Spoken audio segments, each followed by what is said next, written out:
Good morning प्यारे बच्चों। क्या हाल चाल? आशा करता हूँ आप लोग बहुत अच्छे होंगे। तो चलिए मेरे बच्चों, हम पहुँच चुके हैं फिजिक्स के एक न्यू क्वेश्चन के साथ। जो आज का हमारा क्वेश्चन कुछ इस प्रकार है कि धारावाही वृत्तीय कुंडली के अक्ष पर चुंबकीय क्षेत्र की तीव्रता का व्यंजक स्थापित कीजिए। धारावाही वृत्तीय कुंडली के अक्ष पर चुंबकीय क्षेत्र की तीव्रता का व्यंजक स्थापित कीजिए। मेरे बच्चों, इससे पहले हमने एक और व्यंजक को पढ़ चुका है जो कुछ इस प्रकार था कि धारावाही वृत्तीय कुंडली के केंद्र पर, मतलब हमारा क्वेश्चन वही था, बस इतना फर्क था कि धारावाही वृत्तीय कुंडली के यहाँ पर जो अक्ष है, हमने वहाँ पर केंद्र पर चुंबकीय क्षेत्र की तीव्रता ज्ञात की थी। किसका? केंद्र पर की थी। और हम यहाँ पर क्या करेंगे? अक्ष पर कर रहे हैं। क्या पर? हम अब यहाँ पर अक्ष पर कर रहे हैं, है ना। ये दोनों व्यंजक की बहुत ही मोस्ट इंपॉर्टेंट है ना। इस क्वेश्चन को जरा सा भी स्किप ना करें, अन्यथा आप लोग को समझ में बिल्कुल भी नहीं आएगा, है ना। तो चलिए हम इस व्यंजक को करते हैं। लेकिन इससे पहले अगर आप लोग हमारे रिस्क स्टडी यूट्यूब चैनल पर नए हैं तो चैनल को सब्सक्राइब कर लें और बेल आइकन को दबा लें ताकि आने वाली वीडियो की नोटिफिकेशन आप लोग को मिलती रहे, है ना। चलिए, तो हम बात करते हैं धारावाही वृत्तीय कुंडली के अक्ष पर चुंबकीय क्षेत्र की तीव्रता का व्यंजक। तो पहले जो थोड़ा सा मैं डायग्राम बना हुआ है ना, तो आप लोग डायग्राम को पहले तो आप लोग क्वेश्चन को लिख लीजिए प्रॉपर तरीके से। आप लोग क्वेश्चन को लिख लीजिएगा और इस डायग्राम को भी आप लोग बना लीजिएगा। तो ये रहा बच्चों हमारा क्या डायग्राम, ये रहा हमारा डायग्राम।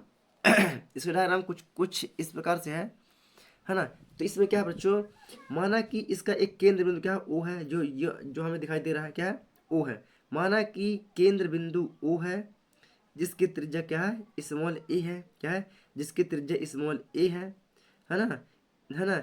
तो क्या बोलेंगे? माना कि ओ केंद्र और ए त्रिज्या की एक धारावाही वृत्तीय कुंडली, क्या है? एक धारावाही वृत्तीय कुंडली है जिसके अल्पांश ए और बी हैं। क्या है? जिसके अल्पांश ए और बी हैं। क्या है? जिसके अल्पांश ए और बी हैं, जो एक दूसरे के विपरीत स्थित हैं। जो एक दूसरे के विपरीत स्थित है। ओ केंद्र से, क्या? ओ केंद्र से एक्स दूरी पर, ओ केंद्र से एक्स दूरी पर एक बिंदु पी है। एक बिंदु पी है जहां पर हमें चुंबकीय क्षेत्र की तीव्रता का व्यंजक ज्ञात करना है। क्या करना है? जहां पर हमें चुंबकीय क्षेत्र की तीव्रता का व्यंजक हमें ज्ञात करना है। तो आशा करता हूँ बच्चों आप लोग समझ गए होंगे, है ना। अब आप लोग देख रहे हैं कि ये ए है तो इसके बी, इसके नीचे वाले पॉइंट में हमने ए डस कर दिया है।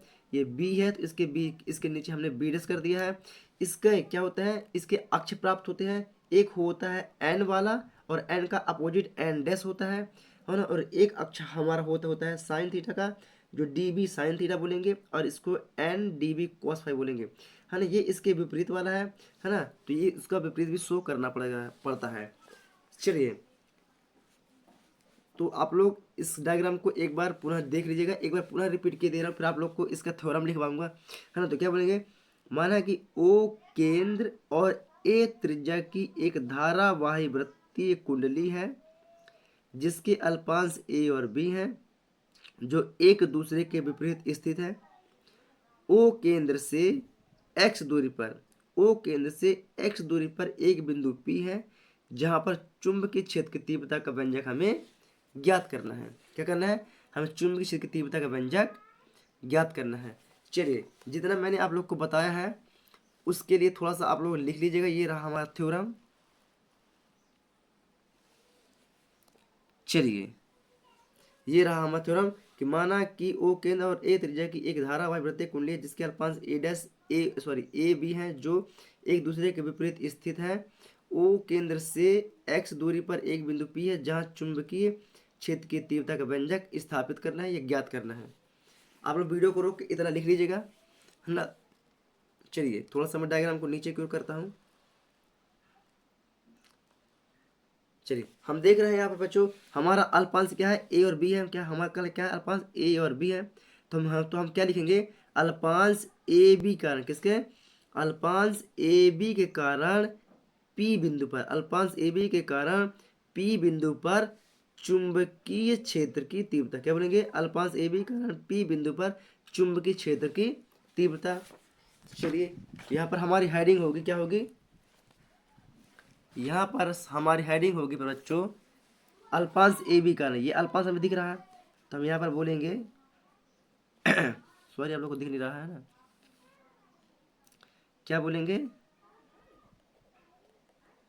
अल्पांश ए बी के कारण पी बिंदु पर चुंबकीय क्षेत्र की तीव्रता, चुंबकीय क्षेत्र की तीव्रता। इससे पहले हमने बायो-सावर्ट का नियम पढ़ा हुआ है। अगर आप लोगों ने बायो-सावर्ट का नियम नहीं पढ़ा है तो फटाफट वीडियो के डिस्क्रिप्शन बॉक्स में जाइएगा, आप लोग को वहाँ मिल जाएगा बायो-सावर्ट का नियम। और बायो-सावर्ट के नियम में हमने चुंबकीय क्षेत्र की तीव्रता का व्यंजक ज्ञात कर लिया है। तो चुंबकीय क्षेत्र की तीव्रता का व्यंजक हमारा आया था dB बराबर μ0/4 into IDL sine theta into R का स्क्वायर।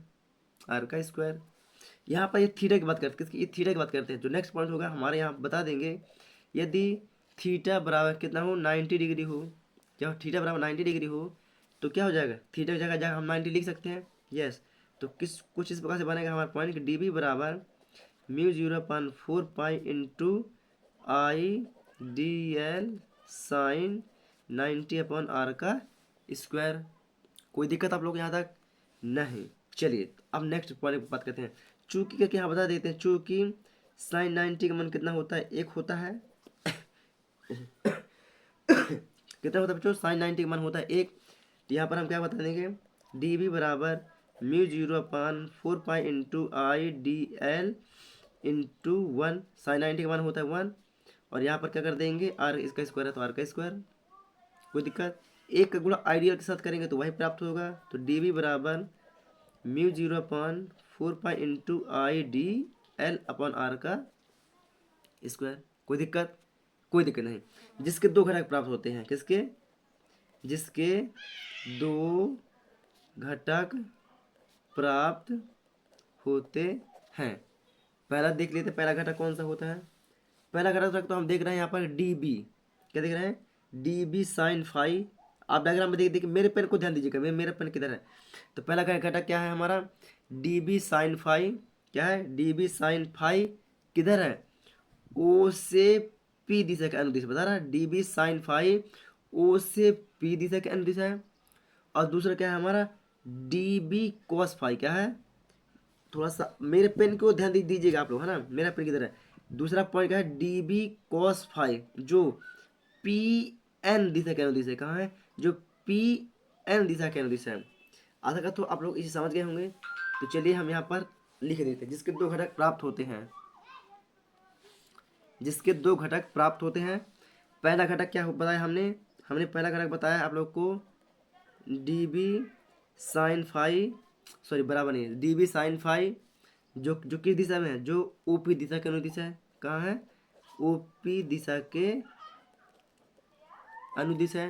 और दूसरा हमने क्या बताया है, dB कॉस फाई जो किसकी दिशा के अनुदिश है, जो PN दिशा के अनुदिश है। कहाँ, PN दिशा के अनुदिश है। समझ गए यहाँ तक। चलिए अब बात करते हैं अल्पांश A डैश B डैश के कारण। ये दिख रहा है बच्चों, A डैश B डैश। अब तो क्या बोलेंगे, अल्पांश A डैश B डैश के कारण P बिंदु पर चुंबकीय क्षेत्र की तीव्रता। A डैश B डैश के कारण P बिंदु पर चुंबकीय क्षेत्र की तीव्रता। चलिए यहाँ पर हम लिखते हैं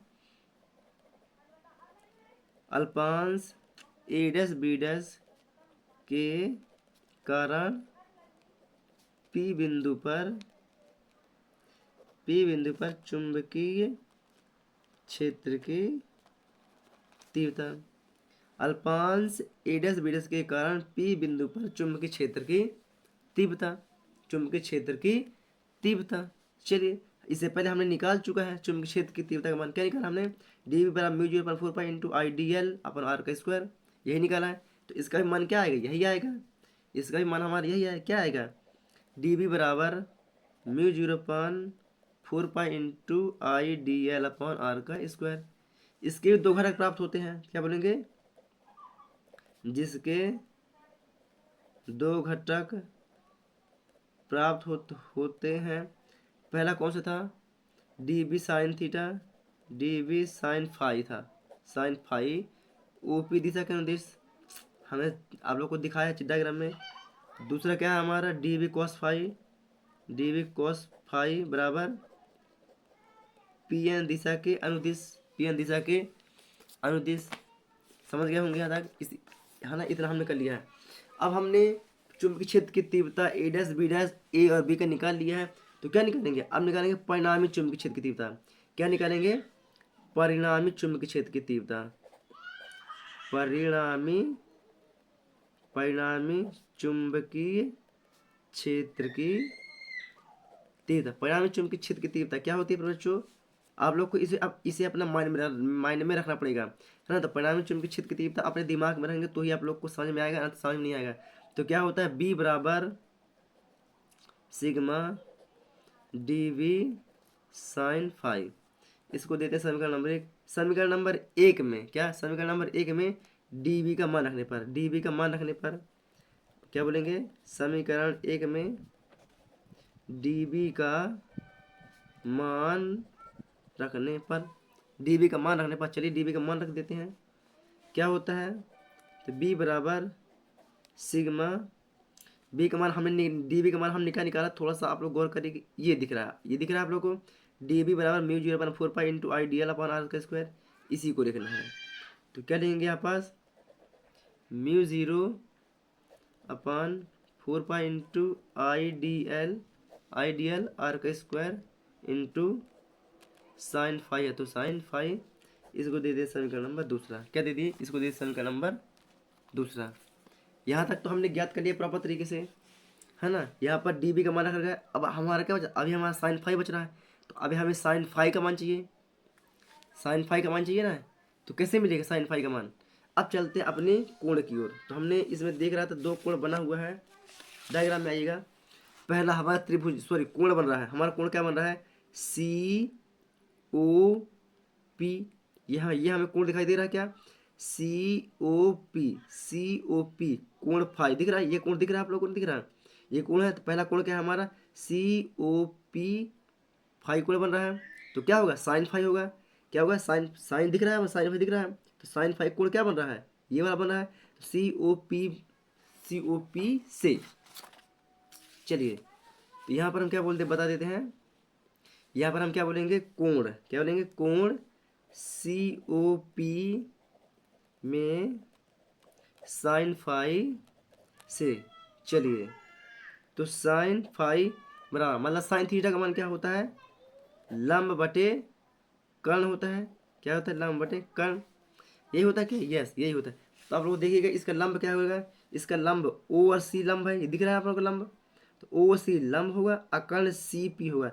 तो ओ और ए का मान क्या होगा, ओ और एक सॉरी ओ से सी, ओ और सी के बीच की दूरी क्या है, ए है, तो ए होगा, और सी और पी के बीच की दूरी क्या होगा, आर, मतलब कर्ण का मान होगा आर और लंब का मान होगा ए, यही हो क्या। चलिए तो यहाँ पर रख देते हैं, तो क्या बनेगा, साइन फाइव बराबर लंब क्या था, ओ सी लंब था, और सी पी हमारा क्या था, कर्ण था, सी पी हमारा क्या था, कर्ण था।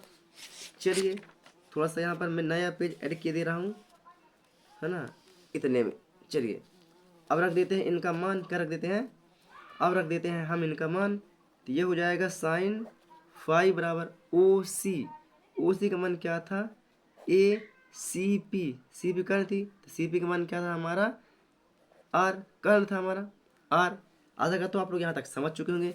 चलिए अब क्या बोलेंगे, समीकरण 2 में थोड़ा सा आप लोग गौर करेंगे नीचे को, ये रहा समीकरण 2 दिख रहा है। समीकरण 2 में साइन थीटा का मान रखने, साइन फाइव का मान रखने पर, तो क्या बोलेंगे, समीकरण नंबर 2 में साइन फाइव का मान रखने पर।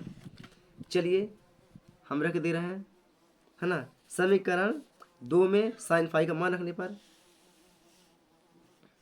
चलिए तो यहाँ पर लिख देते हैं हम, समीकरण 2 में साइन फाइव का मान रखने पर, साइन फाइव का मान रखने पर। चलिए रख देते हैं, तो b बराबर sigma mu 0/4 into I D L R का स्क्वायर इंटू साइन फाई का मान क्या था, A upon R, A upon R, यही था क्या, यही था। अब ए का गुणा इसके साथ, आर का गुणा इसके साथ कर देंगे। चलिए कर देते हैं। तो बी बराबर sigma mu 0/4 pi into I D L A upon R का, आर इसके साथ गुण हो जाएगा तो आर की पावर हो जाएगा कितना, 3। क्या हो जाएगा, आर की पावर हो जाएगी 3। अब जो नेक्स्ट पॉइंट होगा ये डी एल है, डी एल को सिग्मा के साथ बाहर कर देंगे, डी एल को सिग्मा के साथ बाहर कर देंगे क्योंकि हमें सिग्मा डी एल का मान पता होता है। तो क्या होगा, बी बराबर म्यू 0/4 पाई इंटू आई ए, क्या करेंगे, आई ए बटे आर की पावर 3 है, तो आर की पावर 3, और ये से बाद सिग्मा, ये सिग्मा और ये डी एल बाहर कर दिए, क्या कर दिए, बाहर कर दिए। चूंकि हमको पता है, चूंकि हमको पता है सिग्मा डी एल बराबर होता है 2 पाई ए, सिग्मा डी एल का मान होता है 2 पाई ए, सिग्मा डी एल बराबर 2 पाई ए क्या होता है, मान होता है, क्या होता है, मान होता है। तो चलिए इसका रख देते हैं यहाँ पर मान, थोड़ा सा ऊपर क्लिक कर देना। तो क्या होगा, बी बराबर mu 0/4 pi into I A upon R की power 3 into 2 pi A, 2 pi A. आशा करता हूँ आप लोग यहाँ तक समझ गए होंगे। चलिए ऊपर का गुणा कर देते हैं इसके ऊपर के साथ, चलिए गुणा कर देते हैं। सॉरी थोड़ा सा दिख नहीं रहा है ना। चलिए इनका गुणा कर दीजिए। तो b बराबर म्यू 0/4 पाई इंटू 2 पाई ए, सॉरी ये वाला ए गुणा हो जाएगा तो 2 पाई अरे एक स्क्वायर, तो आई का स्क्वायर बटे आर का स्क्वायर है, मतलब ये आर की पावर 2 इंटू ए था, ऐसा था क्या, यस ऐसा था, तभी तो हमने इन दोनों गुणा किए तो ऐसा बन गया था। तो इनको पूरा हमने तोड़ दिया, क्यों, अब इनका अलग से मान निकालेंगे, क्या करेंगे, इनका मान निकालेंगे। चलिए अब निकालते हैं इनका मान। तो इनका मान कैसे निकलेगा, इनका मान निकलता है पाइथागोरस प्रमेय से। किसे निकलेगा, इनका मान निकलेगा पाइथागोरस प्रमेय। तो चलिए चलते हैं पाइथागोरस प्रमेय का यूज करते हैं। तो करते हैं पाइथागोरस प्रमेय से। पाइथागोरस प्रमेय क्या होता है बच्चों, कर्ण का वर्ग बराबर लंब का वर्ग प्लस आधार का वर्ग, यही होता है क्या, चलिए यही होता है। तो अब हम बात करते हैं किसमें, अपने डायग्राम क्यों चलते हैं, किसमें, डायग्राम क्यों, तभी तो हमें पता चलेगा कि हमारा लंब कौन सा है, कर्ण कौन सा है। चलिए तो यहाँ पर हम देख रहे हैं लंब, पहले तो बोले बात करें कर्ण का वर्ग। तो कर्ण हमारा क्या है, सी और पी, सी पी होता है हमारा कर्ण, क्या होता है, सी पी हो गया कर्ण, और कर्ण का वर्ग बराबर लंब का वर्ग। तो लंब हो गया हमारा ओ और सी, ओ और सी हो गया हमारा लंब। तो कर्ण का वर्ग बराबर लंब का वर्ग प्लस आधार का वर्ग। तो ओ और पी, ओ और पी हो गया हमारा कौन सा, आधार। तो सी पी, सी पी हो गया हमारा कर्ण, ओ और सी हो गया हमारा लंब, और ओ और पी हो गया हमारा आधार। तो सी और पी का मान है आर, ओ और सी का मान है ए, और ओ और पी का मान है एक्स। आप लोग इसे देख लिए ना। चलिए मैं आप लोग को डायरेक्टली अपने नोट्स में लेके चलता हूँ, नोट्स बोलता हूँ, अपनी रफ कॉपी में चलते हैं। चलिए तो हम यहाँ पर रखते हैं मान डायरेक्टली। कर्ण, तो हमारा कर्ण क्या था बच्चों, सी पी हमारा क्या था, कर्ण था। तो सी पी का वर्ग, लम्ब हमारा क्या था, ओ सी, सी ओ कुछ भी मान लेते हैं, ओ सी या सी ओ आगे पीछे चल देगा, है ना, कोई दिक्कत नहीं। हमारा लंब था प्लस आधार क्या था हमारा, आधार था हमारा ओ पी का वर्ग। चलिए क्या था हमारा, ओ पी का वर्ग। थोड़ा से पेज टूट रहा था ये। चलिए अब हमने इससे पहले मान को निकाल चुके हैं, है ना। तो सी पी का मान क्या था फिर बच्चों हमारा, सी पी हमारा क्या था, सी पी हमारा कर्ण था। तो कर्ण का वर्ग क्या था, आर का स्क्वायर था, बराबर ओ सी हमारा किसका लंब था, ए का वर्ग था, प्लस आधार क्या था, एक्स था। तो एक्स का वर्ग हो गया कि नहीं हुआ। चलिए इधर लगा देंगे कोष्टक। अब ये आर का स्क्वायर हटेगा तो क्या लग जाएगा, यहाँ पर रूट लग जाएगा, क्या लग जाएगा, रूट लग जाएगा। तो ए का स्क्वायर प्लस एक्स का स्क्वायर, समझ गए आप लोग। चलिए इसको दे देते कौन सा है, समीकरण नंबर तीसरा चलेगा, चौथा चलेगा, देख लेते हैं थोड़ा सा एक बार। है ना। चलिए ये समीकरण नंबर तीसरा था, कौन सा, ये समीकरण नंबर हमारा कौन सा, 3 था। चलिए ये समीकरण नंबर 3 था, सॉरी तीसरा, हाँ। समीकरण नंबर 3 में आर स्क्वायर और आर का मान रखने पर किसमें, समीकरण 3 में आर स्क्वायर और आर का मान रखने पर, समीकरण 3 में आर स्क्वायर और आर का मान रखने पर यहाँ पर क्या करेंगे, हेडिंग डालेंगे हम लोग, हेडिंग करेंगे समीकरण 3 में आर और आर स्क्वायर का मान रखने पर। चलिए रख देते हैं, तो b बराबर mu 0/4 pi into 2 pi i a का स्क्वायर बटे आर स्क्वायर का मान क्या है, आर स्क्वायर का मान क्या है, ए स्क्वायर प्लस एक्स का स्क्वायर इंटू आर का मान किसका मान रखना है, आर डे सिर्फ आर का मान रखना है। आर का मान क्या है हमारा, रूट ए स्क्वायर प्लस एक्स का स्क्वायर। यहाँ तक आप लोग कोई दिक्कत, चलिए कोई दिक्कत नहीं। अब क्या कर देंगे यहाँ पास, रूट का मान निकालेंगे, अलग अलग मान बताएंगे, वो कैसे निकलेगा। चलिए तो b बराबर mu 0/4 pi into two, sorry आप लोग को दिख रहा है ना, ये हमने सेम पेजेस उतार लिया है, ठीक है। आप लोग घबराइए नहीं, ये जो b बराबर b म्यू 0/4 पाई ये वही है ना, बस थोड़ा सा यहाँ पर चेंजेस करेंगे। तो 2 पाई i a का स्क्वायर बटे, है ना, ये छोटा वाला कोष्टक है, छोटा वाला कोष्टक वैसे ही कर देंगे, ए का स्क्वायर एक्स का स्क्वायर, क्योंकि इसका मान होता है एक, क्या होता है, एक होता है, एक इंटू रूट का मान कितना होता है, रूट का मान होता है 1/2, कितना होता है 1/2, और ए का स्क्वायर प्लस एक्स का स्क्वायर, इसका मान होता है एक, और रूट का मान होता है 1/2। तो हमने रूट ना लगा के क्या लिख दिया, डायरेक्ट 1/2 कर दिए। क्या कर दिए, रूट को हमने नहीं लगाया और रूट का मान हम लिख दिया 1/2, और इस छोटा कोष्टक का एक और ये वाले कोष्टक का मान एक और 1/2, तो 1 2 3, छोटा कोष्टक का मान 1 2 और 1/2 का है, 3 का हो जाएगा, 2 हो जाएगा, होगा कि नहीं होगा, यस बच्चों ऐसा ही हो जाएगा। चलिए तो जो नेक्स्ट पॉइंट है कुछ इस प्रकार से हमारा बनता है, थोड़ा सा पेजेस को ऊपर की ओर खिसकाते हैं, है ना। चलिए तो यहाँ पर कुछ इस प्रकार से बनेगा कि b बराबर mu 0/4 pi into 2 pi i a का स्क्वायर बटे बटे ए स्क्वायर प्लस एक्स का स्क्वायर 3/2, 1 2 3, 3/2 समझ गया बच्चों। टेस्ला, कौन सा, टेस्ला। समीकरण नंबर कौन सा बन गया हमारे, 4, समीकरण नंबर 4 बन गया। अब बोल दें इसमें यदि जो हमारा डायग्राम बना हुआ था तो उसमें बता दें यदि फेरों की संख्या, यदि फेरों की संख्या n हो तो, n हो तो इसमें n भी जुड़ जाएगा, क्या होगा, n भी जुड़ जाएगा।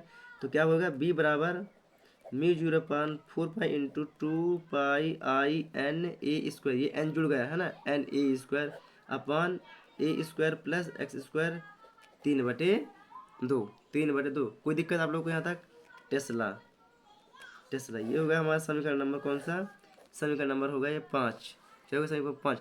लेकिन हम जानते हैं नेक्स्ट पॉइंट थोड़ा सा क्या बनेगा।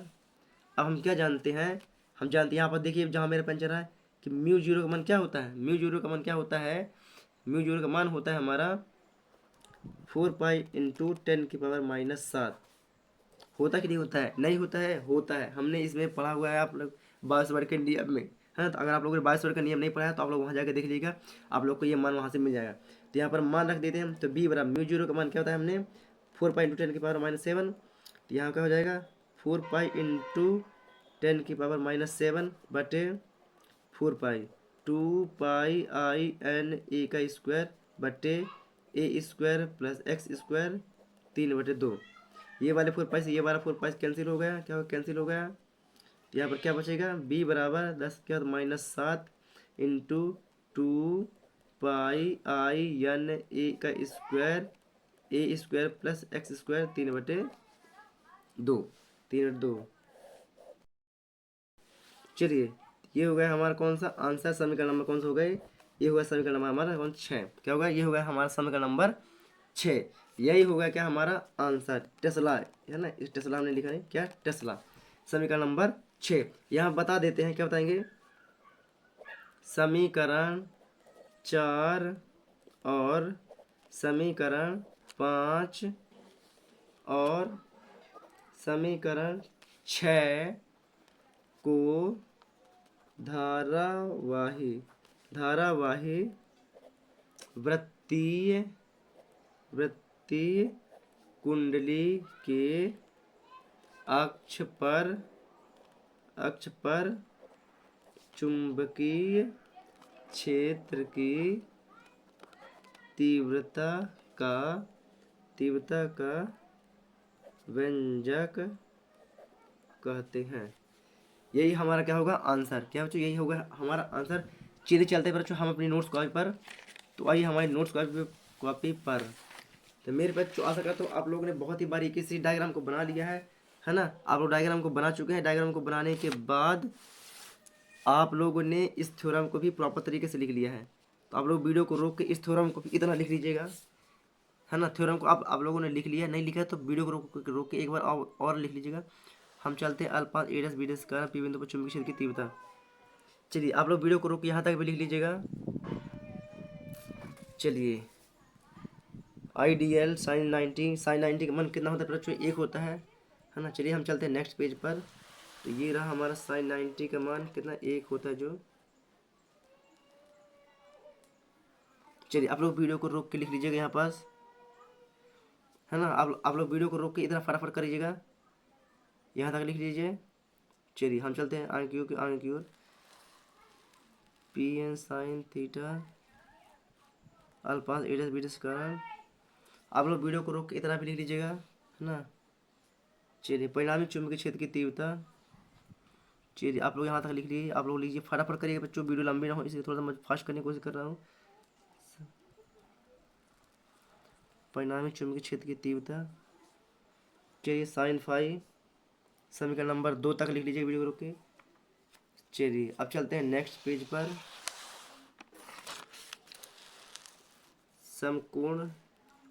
कोण सीओपी में साइन 5 से। चलिए आप लोग वीडियो को रोक के यहाँ तक लिख लीजिएगा। समीकरण 2 में साइन 5 का मान रखने पर चलिए आप लोग वीडियो को रोक के यहाँ तक लिख लीजिएगा।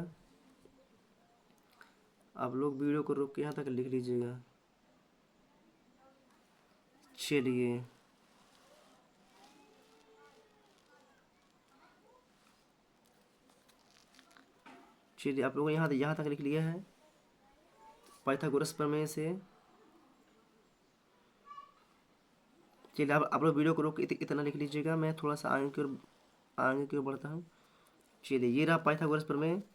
समीकरण नंबर 2 में r² और r का मान रखने पर। चलिए चलते हैं नेक्स्ट पेज पर। आप लोग इतना वीडियो को रोक के लिख लीजिएगा।